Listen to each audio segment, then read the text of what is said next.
I'm going to talk about, I'm going to help you on how can you keep like an eye out if you are buying an artwork. Whether you're dropping seven figures or three or whatever, to help ensure that you are buying a genuine. Okay, so uh, first of all, I've researched, and the Salon of Paris is called the website. That first of all, you have to, they give you like 5 tips.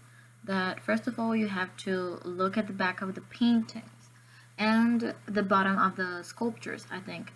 The bottom of the sculptures, because there is often a wealth of information there, like the old authentication labels, or the owner's stamp also.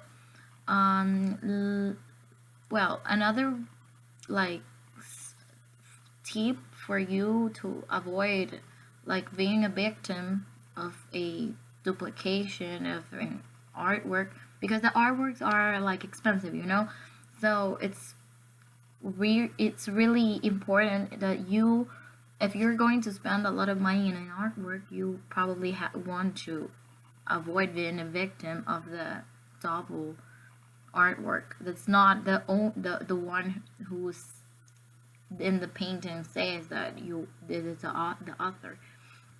So another tip is to ask for the provenance provenance documentation. That is like a requirement in order to avoid potentially like get into legal trouble, legal problems with the author of the original author. So another thing I also researched was on the same site, is to like double check the provenance, to make sure just that the provenance really does go with the object in question, the object you're buying.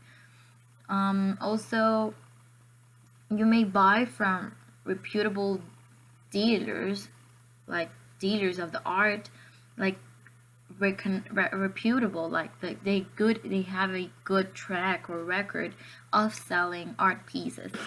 Also, you can request for forensic test results, but that's like a really weird thing to do in order to buy when you're buying an art piece.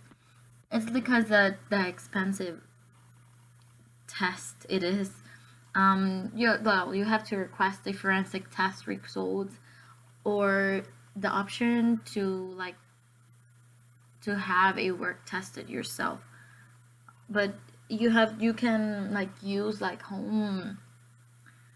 homemade tests in order to identify the pieces, but it's not like really like trustful like the one who makes forensic test results. This is not like the least beat standard in the art trade, but it should be. If a dealer refuses like to test the piece, I'll be prepared to walk away, or to be like fooled, because it's obviously that he's afraid to get caught. Also, like you have to recognize the way in which you film, in which your like your artist, the piece of art that you're buying. The artist, you may research of how is his style, what colors that he uses, and a lot of things that specifically he does in his pieces of art and sculptures. So that's where the tips in order for you not to get fooled, and when you're buying expensive pieces of art. So thank you.